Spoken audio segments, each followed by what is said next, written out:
전능하신 하나님 주께 감사드리세. 날 위해 이 땅에 오신 독생자 예수, 나의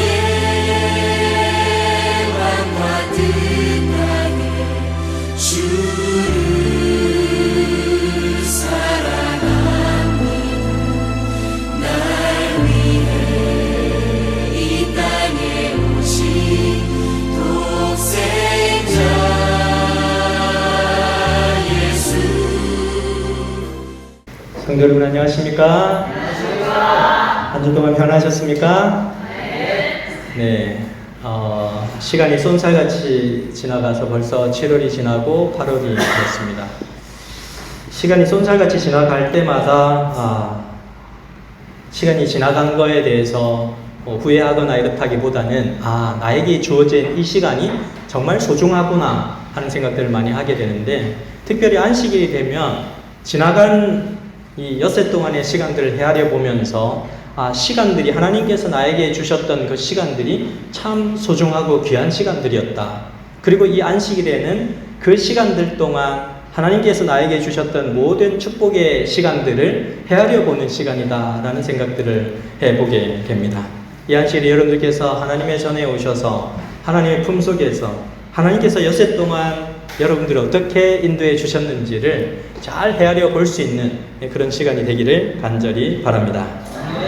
저희들이 이제 요한복음 14장, 15장, 16장으로 거쳐가면서 하나님의 말씀을 보게 될 텐데요. 이 14장, 15장, 16장의 말씀은 예수님의 두 개의 설교가 요약되어서 압축되어진 것이 요한복음 14장과 15장과 16장의 내용입니다. 예수님께서 요한복음 13장에서 제자들의 발을 씻겨주시는 장면들을 저희들이 지난 시간에 공부를 했습니다. 요한복음 14장, 15장, 16장은 예수님께서 떠나기 직전에 드리는 유언장과 같은 기별이 14장, 15장, 16장에 들어가 있습니다.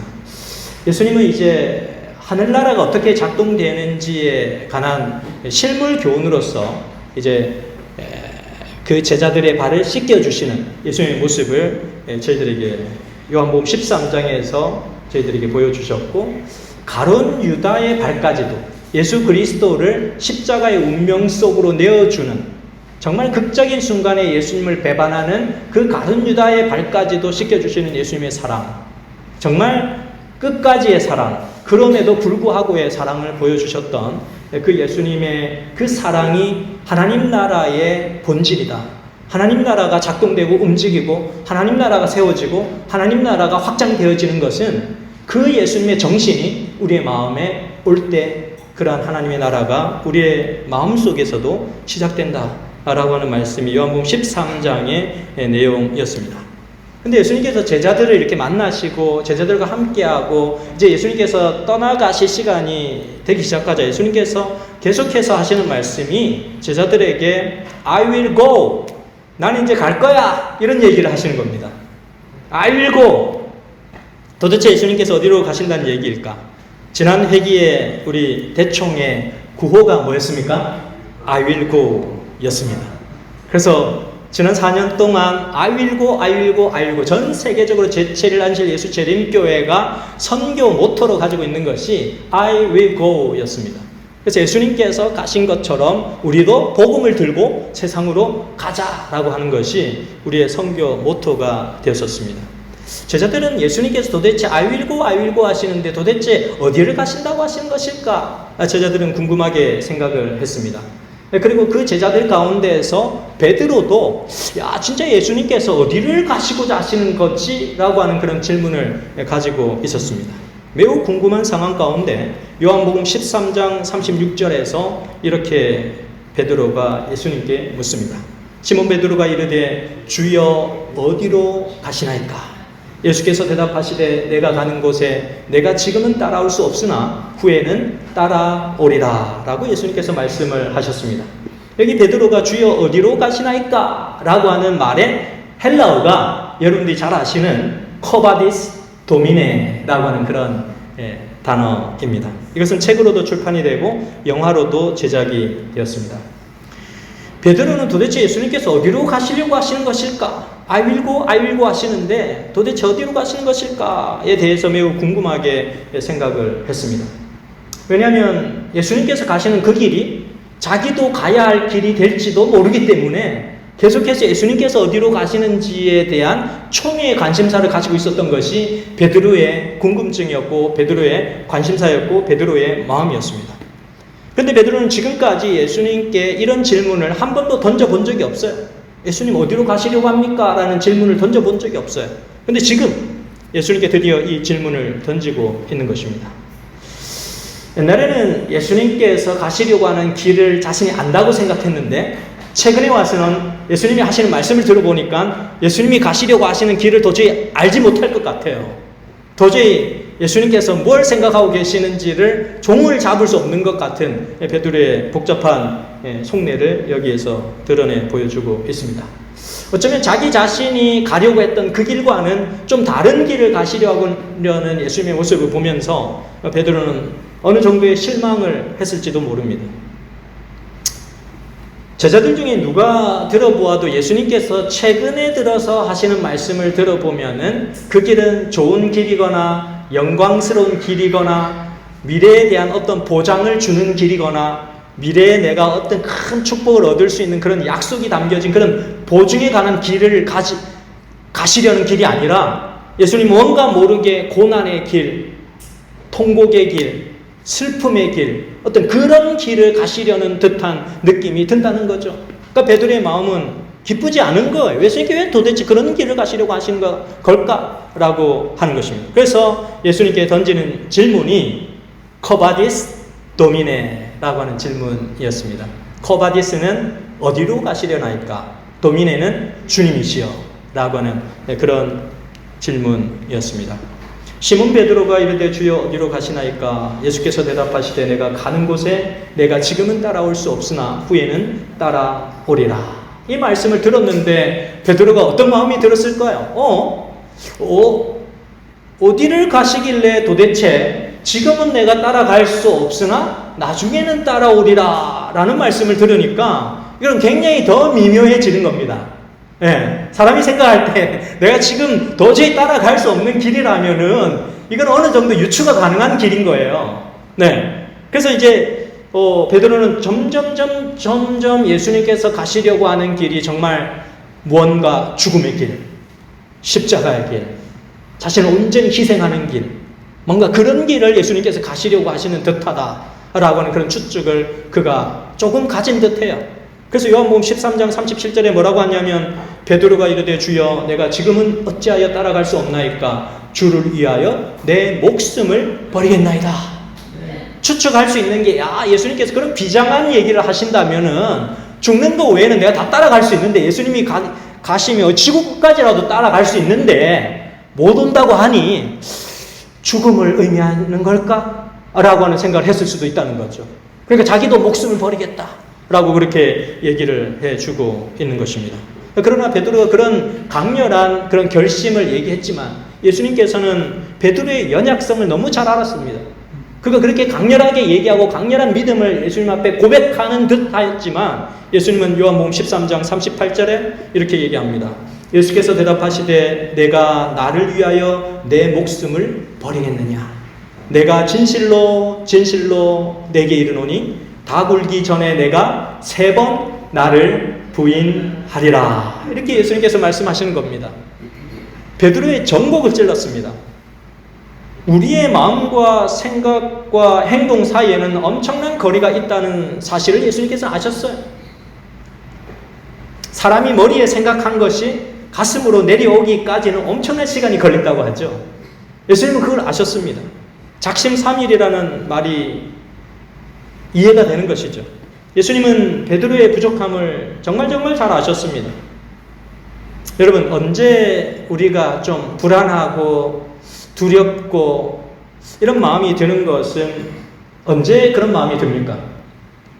어렸을 때 있잖아요. 제가 이제 초등학교보다 더 어렸을 때, 미취학 아동일 때 키가 너무 작으니까 이만하잖아요. 허리 밑으로 오니까 키가 너무 작으니까 어머니 치맛자락을 잡고 항상 교회에서 이렇게 예배를 드리고 나갈 때도 사람들이 우르르 나가면 엄청 많으니까 복잡하단 말이죠. 그러니까 어머니의 치맛자락을 잡고 저는 이렇게 따라가는데 제가 어렸을 때 제일 두려웠던 게 뭐냐면 그 잡았던 치맛자락을 놓치거나 아니면 그 치맛자락을 붙잡고 올려다 봤는데 엄마가 아니었을 경우 엄마가 아닌 분명히 검은 치맛자락 엄마 치맛자락이었는데 딱 올려봤는데 다른 분이었을 경우 마음속에 철렁하는 두려움이 생기는 거죠.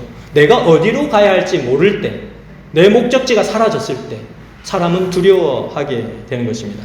그래서 베드로는 그가 생각했던 목적지와 예수님께서 생각하고 있던 목적지가 완전히 달라지고 있다는 것을 직감하는 순간 그는 예수님께 뭔가 정확한 그 길을 알고 싶다는 열망 가운데 예수님께 그러한 질문을 던지기도 했던 것입니다. 베드로가 가졌던 그 딜레마가 오늘 우리의 딜레마이기도 합니다. 우리가 정말 예수님을 위해서는 목숨도 드리고 불도 사를 수 있을 것 같고 뭐든지 다 할 수 있을 것만 같은 그런 순간이 있는가 하면 정말 예수님을 모른다고 얘기하거나 예수님을 저주할 만큼 예수님을 시침이 떼고 예수님을 모른다고 할 수 있는 그런 상황에 처해지기도 하는 우리의 딜레마를 보게 되는 것입니다.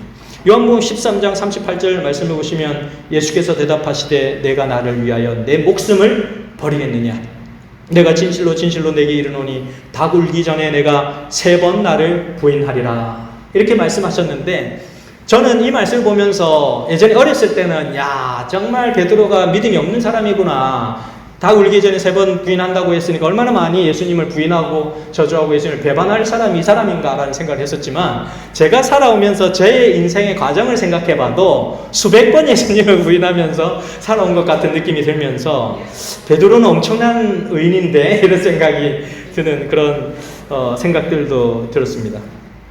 수없이 하늘나라는 그런 나라가 아니라고 예수님께서 말씀하시고 그 나라는 사랑으로 세워지는 나라고 하나님의 의로 충만한 나라가 그 나라다라는 사실을 알려주셨음에도 불구하고 제자들은 다른 꿈이 있었기 때문에 그 나라가 온당치 않는 거예요. 예수님께서 세우시려고 하는 나라가 정말 싫은 거예요. 그런 상황에서 이제 베드로가 예수님께서 만약 그러한 왕국을 세우실 경우에는 제가 목숨도 바쳐서 그 나라를 세울 수 있도록 돕겠습니다 라고 하는 그런 표현인 것입니다. 그런데 예수님께서는 닭 울기 전에 네가 나를 3번 부인하겠다 라고 말씀을 하셨습니다. 정말 베드로뿐만 아니라 제자들 사이에서도 그런 불안감과 또한 그런 실망감과 이런 것들이 이제 은연중에 이제 그들 사이에 이제 그런 마음들이 계속해서 퍼져나가고 있었고 또 누군가는 예수님을 팔아먹을 것이라는 사실도 그들이 이해하게 되었고 요한복음 13장에서 세종 예식 때 그죠? 그리고 예수님 가운데서 이제 예수님께서 그들을 떠나서 십자가에 달려 돌아갈 것이고 또 베드로도 자기 자신이 예수님께 질문을 했고 자기 자신이 예수님께 목숨도 바치면서 충성하겠다고 하는데 그 충성하겠다고 하는 그 얘기를 들은 예수님께서 네가 나를 닭 울기 전에 3번 부인하겠다라는 얘기까지 하시니 정말로 이 제자들의 마음은 정말 침울하게 변화되어지는 것입니다. 바로 그때 예수님께서 제자들에게 주신 위로의 말씀이 요한복음 14장 1절의 말씀입니다. 너희는 마음에 뭐 하지 말라? 근심하지 말라. 하나님을 믿으니 또 누구를 믿어라? 나를 믿어라 라고 말씀해 주셨습니다. 치료봉사 85페이지에 보면 근심과 걱정이 그대를 둘러쌀 때 좌절당하고 낙심되어 절망 상태에 빠지고자 할 때 예수님을 바라보라. 그리하면 그대를 둘러싸고 있는 어두움이 그분께서 임재하시는 밝은 빛에 의하여 사라지고 말 것이다 라고 말씀해 주셨습니다. 예수님께서 십자가에 달려 돌아가실 것 같다는 생각이 거의 확실해지는 순간이었거든요. 너무너무 허망한 거죠. 왕으로 세우실 그 예수님, 이스라엘의 모든 압제를 로마로부터 뒤집어 줄 그런 예수님, 메시아가 십자가에 달려 그냥 어린 양처럼 아무런 힘 없이 그냥 돌아가신다니 너무너무 허망해진 거예요. 제자들의 마음은. 그런데 예수님과 함께 있을 수도 없는 그런 제자들이 마음이 되었을 때 예수님은 요한복음 14장 1절의 말씀을 가지고 너희는 마음에 근심하지 말라 하나님을 믿으니 또 나를 믿으라 라는 말씀을 통해서 그들의 마음에 위로를 주셨습니다. 우리가 어떤 때 가장 큰 근심을 갖게 되느냐 하면 우리가 여러분들 근심하는 걸 여러분들이 근심하고 고민하고 스트레스 받고 막 그런 순간을 한번 생각해 보세요. 어떤 때 여러분들이 그런 순간에 빠지게 되느냐 하면 하나님의 임재가 사라졌을 때입니다. 하나님께서 여러분들 곁에 계시지 않을 때입니다. 그래서 근심하는 사람들에 대한 예수님의 치유법은 하나님을 믿으니 또 나를 믿으라 라고 하는 말씀이었습니다. 그래서 이 마음속에 있는 우리의 근심과 믿음은 정반대로 작동한다는 사실을 기억하게 되시기를 간절히 바랍니다. 우리의 마음속에 근심이 많아지면 믿음이 쪼그라들고 우리의 마음속에 믿음이 가득하게 되면 근심이 쪼그라들게 됩니다. 그래서 근심과 믿음은 정반비례하면서 상관관계를 가지고 있습니다. 그래서 X좌표와 Y좌표를 그려봤을 때 믿음이 이렇게 올라가지만 믿음이 올라가면 근심은 줄어들게 되어 있고 또 믿음이 줄어들게 되면 근심은 올라가게 되어 있는 이런 정반비례하는 모습을 보게 됩니다. 그래서 예수님께서 이제 그 말씀을 하신 다음에 너희는 마음에 근심하지 말라 하나님을 믿으니 나를 믿으라 라고 말씀하신 다음에 주시는 말씀이 요한복음 14장 2절에서 3절이에요. 그들의 근심의 근본 원인을 해결해버리는 거예요. 하나님의 임재가 없을 때 그들은 근심 가운데 빠지는데 하나님의 임재가 없을 때 그들은 두려움 가운데 빠지니 하나님과 영원히 함께 할 수 있는 곳을 너희를 위하여 마련해 주겠다. 이 세상에 살 동안에는 너희의 선택에 따라 너희가 하나님을 모시기도 하고 못 모시기도 하고 이게 불안정한데 하늘나라에 가면 영원히 하나님과 그분과 함께 동떨어지지 않고 그분과 영원히 함께 할 수 있기 때문에 그래서 내 아버지 집에 거할 곳이 많다. 이 거할 곳이라고 하는 그냥 공간적으로 그냥 우리가 이 집에 머무른다라고 하는 뜻을 넘어서서 하나님의 임재가 나의 인생에 함께한다라는 뜻인 거예요. 거할 곳이 많도다. 그렇지 않으면 너희에게 일렀으리라. 내가 너희를 위하여 거처를 예비하러 가노니 가서 너희를 위하여 거처를 예비하면 내가 다시 와서 너희를 내게로 영접하여 나 있는 곳에 너희도 있게 하리라. 아멘. 우리의 근심을 완전히 없애주겠다는 하나님의 약속입니다. 우리의 삶 속에 하나님의 임재가 사라졌을 때 우리는 근심과 갈등과 고민 속에 살아가게 됩니다. 그러나 제자들이 왜 예수님의 죽음 앞에서도 그들이 두려워할 필요가 없을 정도로 큰 확신을 가질 수 있게 되었느냐 하면 바로 이 말씀 요한복음 14장 1절에서 3절에 있는 말씀을 통하여 그들은 이제 길을 찾았어요. 야, 예수님께서 가시려고 하시는 그 길이 우리는 음침하고 죽음의 길이고 정말 희망을 가질 수 없는 그런 길인 줄 알았는데 예수님께서 가시는 길은 우리를 영원히 그분과 함께 하시기 위한 예비의 길을 가시는구나 라고 하는 것을 제자들은 알게 되었습니다. 그래서 예수님은 그들을 위한 거처를 예비하시러 가시고 두 번째는 그 예수님께서 우리를 영접하시기 위하여 다시 이 세상에 오실 것이다 라고 하는 약속을 주시는 것입니다. 그래서 예수님의 가심과 오심에 관한 약속이 요한복음 14장 1절에서 3절 가운데 나타나게 되는데 이것은 요한복음 14장과 16장의 가장 중요한 핵심입니다. 그분의 가심은 십자가입니다. 내가 간다, I will go 했던 그 예수님 내가 어디로 가는지에 대한 그 답은 십자가로 예수님께서 가신다는 거예요. 십자가로 예수님께서 가신다는 것이고 다시 오신다는 얘기를 이 14장 1절에서 3절 가운데 하시고 계시는데 그것은 예수님의 재림입니다. 그 사이에 뭐가 있냐면 예수님의 부활이 있고 승천이 있고 하늘의 거처가 준비되어지는 일들이 있고 그래서 예수님의 가심은 끝이 아니라는 거예요. 우리가 누가 간다라고 했을 때 그것은 영원한 이별처럼 생각해 버리는데 예수님의 가심은 영원한 가심이 아니라는 것입니다. 다시 오심을 위한 가심의 예비적인 측면인 것입니다. 그래서 그분의 십자가는 절망적인 패배가 아니고 사랑으로 이룬 승리의 사건이라고 하는 것입니다.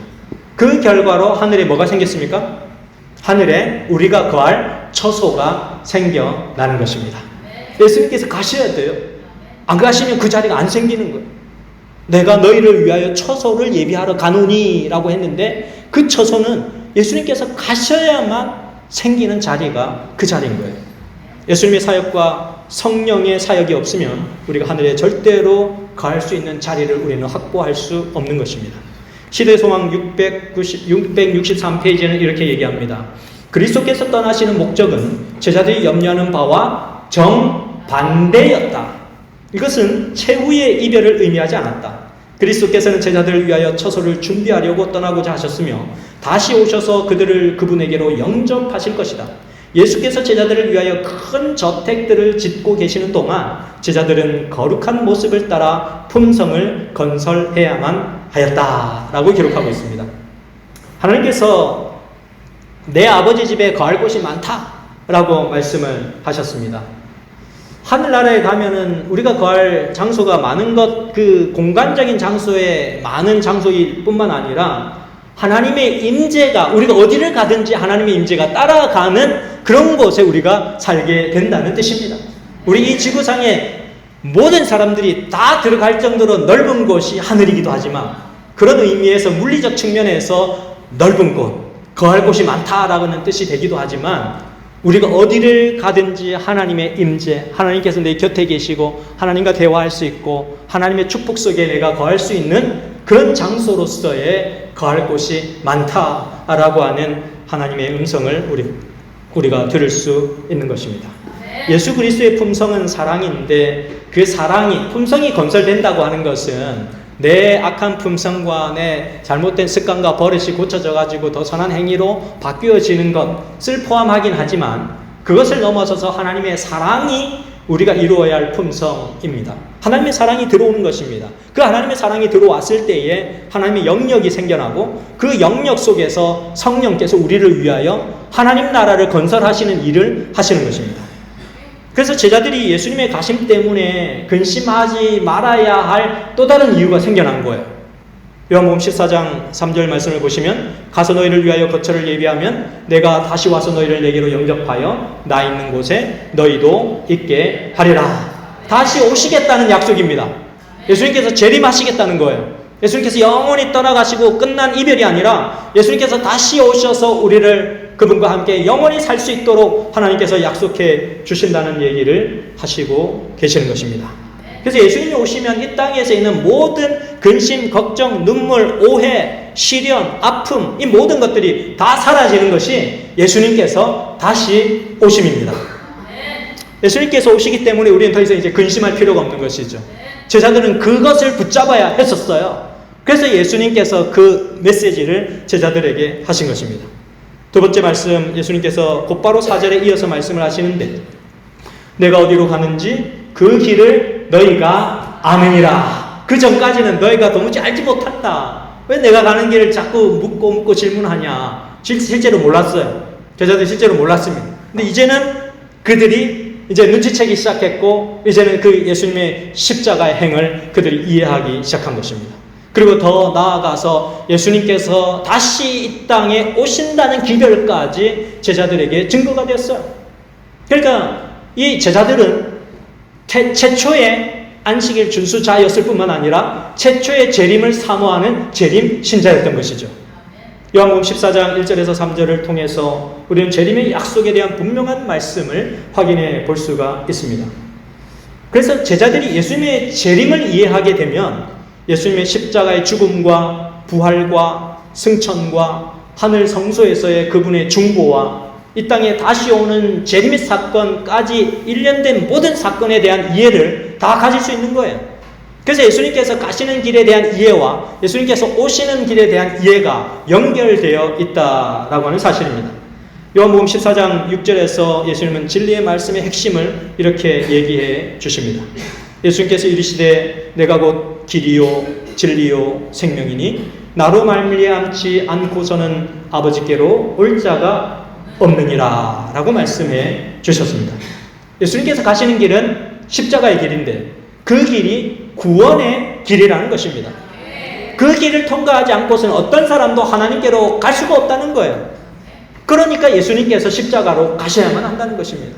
모든 사람의 구원을 위하여 예수 그리스도께서 십자가로 가시는 것입니다. 예수 그리스도를 통해서 우리가 하늘 집으로 갈 수 있다고 하는 사실들을 예수님께서 말씀해 주셨습니다. 제자들이 헷갈려하던 그 목적지와 길이 이제는 정확하게 정해졌습니다. 예수님의 십자가의 은혜를 통해서만 그들이 하늘에 이룰 수 있다고 하는 그런 큰 확신을 그들이 갖게 되었습니다. 우리가 이 땅에 살아갈 때에 우리가 인생에서 갖는 실패와 낙담과 아픔과 고통, 그 모든 것들을 감싸할 수 있는 유일한 길은 예수 그리스도의 십자가입니다. 우리가 살면서 당하는 실패와 고통과 아픔이 생길 때마다 우리는 어디로 달려가야 하느냐면 예수님의 십자가로 달려가야 됩니다. 예수님의 십자가로 달려가서 우리의 모든 인생의 짐을 다 품어주신 그 예수님의 사랑에 우리는 엎드려야 하는 것입니다. 그래서 예수님께서는 내가 곧 길이요 진리요 생명이니 나로 말미암아 앉지 않고서는 아버지께로 갈 자가 없느니라 라고 말씀하셨던 것입니다. 자, 그렇다면 왜 사도 요한은 예수님만이 하나님을 알 수 있는 유일한 길이라고 말하고 있는 것일까요? 왜 예수님만이 하나님을 알 수 있는 유일한 길이다 라고 말씀하고 있는 것일까요? 요한복음 1장 18절 말씀에 본래 하나님을 본 사람이 없으되 아버지 품속에 있는 독생하신 하나님이 나타내셨느니라 라는 말씀을 하시고 있습니다. 이 본 사람에서 보았다 라고 했을 때 이것을 eye witness 라고 얘기를 합니다. 들어서 알고 있는 것은 ear witness, 보아서 알고 있는 것은 eye witness. 예수님만이 하나님을 보았고 하나님 품속에 계시는 분이시기 때문에 직접 본 것만큼 강력한 증거는 없는 거예요. 내가 어떤 사실을 얘기할 때 뭐가 어떻고 설명을 할 때 내가 직접 보았다 라고 얘기할 때에 내 말하는 그 말의 의미가 가장 정확한 증명이 되어진다라고 하는 것입니다. 그래서 여러분들이 하나님의 말씀을 전하고 복음을 전할 때도 내가 직접 본 것을 얘기할 때 가장 큰 선교의 동기부여가 됩니다. 어떻게 하나님 나라가 어떻게 이루어지지? 하나님은 어디 계시지? 하나님은 정말 살아계시는 걸까? 라고 하는 의문을 가지고 있는 많은 우리 주위에 있는 사람들에게 여러분들이 정말 직접 체험하고 본 것을 얘기하면 그 사람들 마음속에 정말 하나님 나라를 알 수 있는 그 길이 더 많이 크게 열린다는 사실을 꼭 기억하게 되시기를 간절히 바랍니다. 빌립이 요한복음 14장 8절에 이렇게 얘기를 합니다.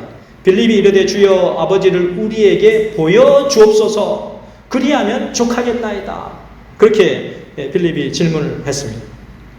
그랬더니 예수님께서 이렇게 얘기합니다. 예수께서 이르시되 빌립아 내가 이렇게 오래 너희와 함께 있으되 내가 나를 알지 못하느냐? 나를 본 자는 아버지를 보았거늘 어찌하여 아버지를 보이라 하느냐? 여기 보니까 예수님하고 아버지가 뭐예요? 동격입니다. 나를 본 자는 아버지를 봤다. 아버지를 보고자 한 자는 나를 보면 그분을 본 것이다. 예수님 자신을 아버지 하나님과 동격으로 설명하시는 예수님의 모습이 등장을 하게 됩니다. 자, 우리가 수학 공부를 한번 해보도록 하겠습니다. 자, 이렇게 동그라미가 그려져 있을 때 A라고 하는 큰 동그라미 안에 B라고 하는 작은 동그라미가 들어가 있습니다. 그때 B는 A에 속해 있다. 그렇게 우리가 수학 초등학교 때 배웠습니다. 그리고 거꾸로 B라고 하는 큰 동그라미 안에 A라고 하는 작은 동그라미가 있다면 이거는 반대로 A가 B에 속해 있는 것입니다. 그런데 이 두 가지 조건이 동시에 발생할 때는 어떤 조건만 가능하게 됩니까? 이것은 A와 B가 같을 때만 존속되는 성립되는 그런 공식입니다.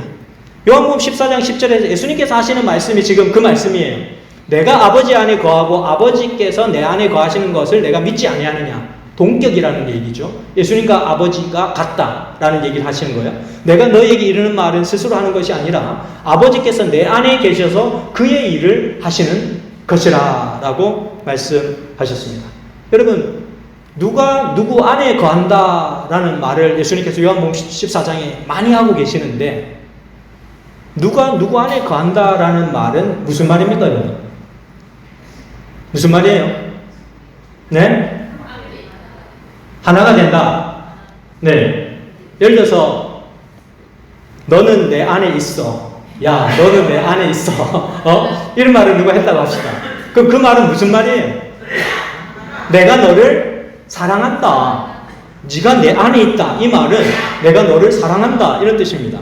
내가 너를 좋아해. 내가 널 사랑해. 자, 한번 여러분 따라해 보시기 바랍니다. 교집합은 사랑의 공식이다.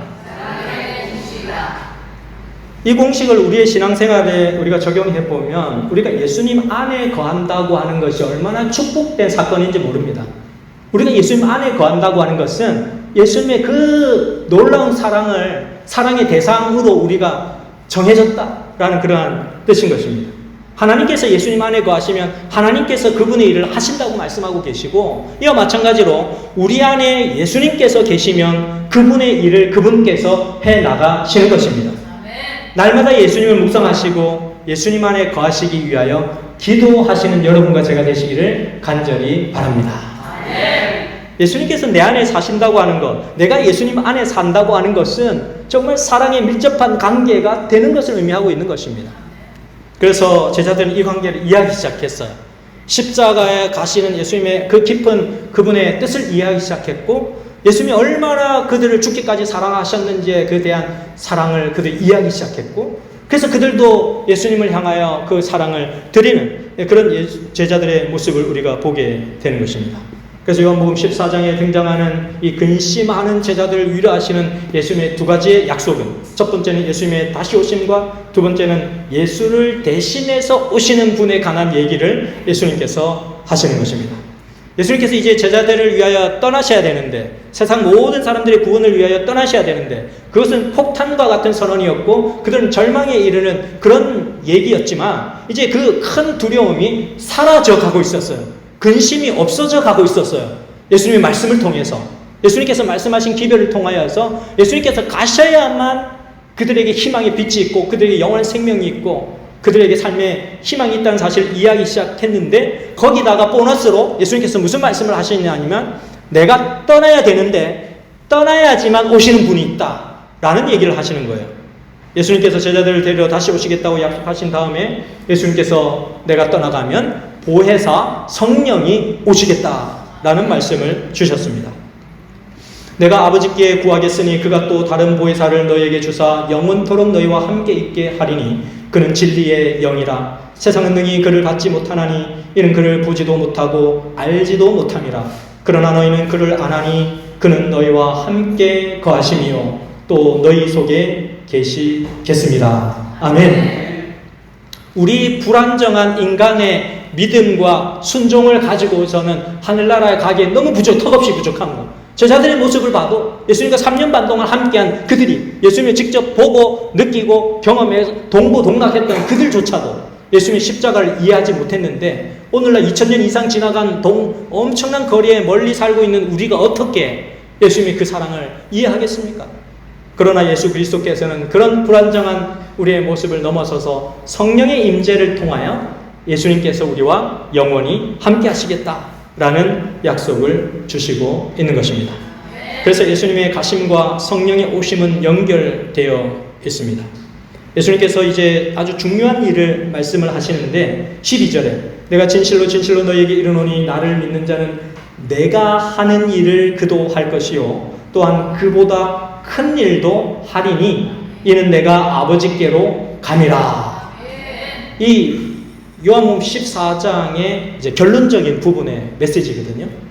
이 모든 내용의 결론적인. 그런데 예수님께서 가시고 나면 내가 예수님께서 하셨던 그 일을 내가 하고 또 그분이 하셨던 일보다 더 큰 일을 한다고? 그게 도대체 무슨 말이지? 제자들이 그렇게 생각을 했을 겁니다. 도대체 이거는 무슨 말씀이죠? 우리가 예수님께서 하신 그 일을 우리도 하고, 그리고 예수님께서 하셨던 일보다 더 큰 일을 하리라는 약속은 어떤 약속입니까?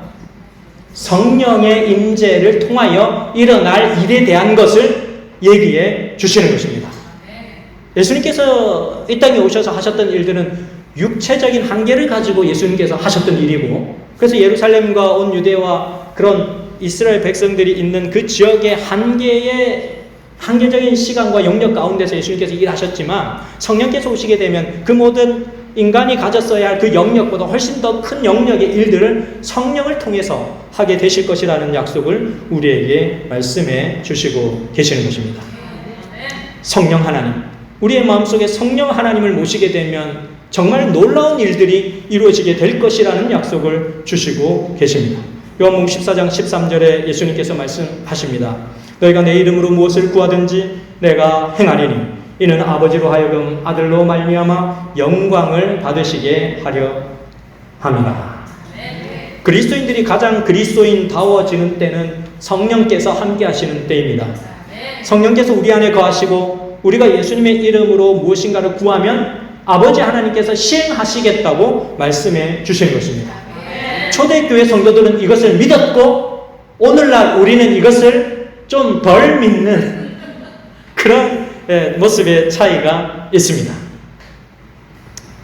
초대교회 성도들은 성령의 임재가 없으면 살지를 못했어요. 그럼 오늘날 우리는 어떻습니까? 성령의 임재가 없어도 우리는 그냥 살아갑니다. 그죠? 그 차이예요. 그것의 차이예요. 데이비드 왓슨이라고 하는 사람이 나는 교회를 믿습니다라고 하는 책을 썼는데 그 책에 166페이지 이렇게 기록되어 있습니다. 하나님께서 지금 우리 가운데 계신 성령을 거두신다 하더라도 우리가 교회에서 하고 있는 일의 95%는 무리 없이 진행될 것이고 누구도 그 차이를 알아차리지 못할 것이다. 그러나 하나님께서 초기 기독교 공동체 가운데 계신 성령을 거두셨다면 그들이 교회에서 하고 있던 일의 95%는 즉각 중단되고 말았을 것이다 라고 말씀하고 있습니다. 성령의 임재를 얼마나 예민하게 인식하고 있느냐 그렇지 않느냐의 차이를 분명하게 보여주고 있습니다. 예수님께서 행하셨던 기적들이 제자들의 사역 속에서도 나타난 현장이 어디였습니까? 오순절 이후의 초대교회의 모습이었습니다. 예수님이 이제 기적과 같은 일을 행하시잖아요. 그런데 제자들도 기적과 같은 일을 행해요. 베드로 같은 무식쟁이가 말씀을 전했는데 3,000명의 사람들이 회개하고 예수님께서 돌아오는 일들이 일어납니다. 독이 물렸는데 죽지 않아요. 독사에게 물렸는데 죽지 않습니다. 예수님께서 행하셨던 일이 제자들에게서 일어나시는 특별한 일들이 초대교회에 일어나고 있음을 우리는 확인해 보게 됩니다. 죽음을 이긴 성령의 역사가 일어나기 시작합니다. 미움을 이긴 사랑의 역사가 일어나기 시작합니다. 속박을 이긴 해방의 역사가 일어나기 시작하는 것입니다. 사람들의 마음속에 우상을 버리기 시작하면서 창조주 하나님을 섬기는 예배의 부흥이 일어나기 시작하는 것입니다. 복음교역자 259페이지에는 이렇게 얘기합니다. 하나님의 사업을 위한 가장 큰 승리는 유력한 토론이나 방대한 시설이나 큰 세력이나 또는 풍부한 자금으로 인해 얻어지는 것이 아니요 골방에서 친히 하나님께 나아가 열성과 간절한 믿음으로 그 전능하신 팔을 의지함으로 얻어진다라고 말씀하고 있습니다. 사랑하는 새벽교회 성도 여러분, 우리는 제자들보다 훨씬 더 강력한 확신을 가지고 예수 그리스도를 바라보고 있습니다. 예수 그리스도의 그 전능한 팔을 여러분 의지하시면서 하나님께서 우리와 함께 하시겠다는 약속을 꼭 붙잡는 여러분과 제가 되시기를 간절히 바라면서 오늘 말씀을 줄이도록 하겠습니다. 아멘. 거룩하신 하나님 주께 감사드리세. 날 위해 이 땅에 오신 독생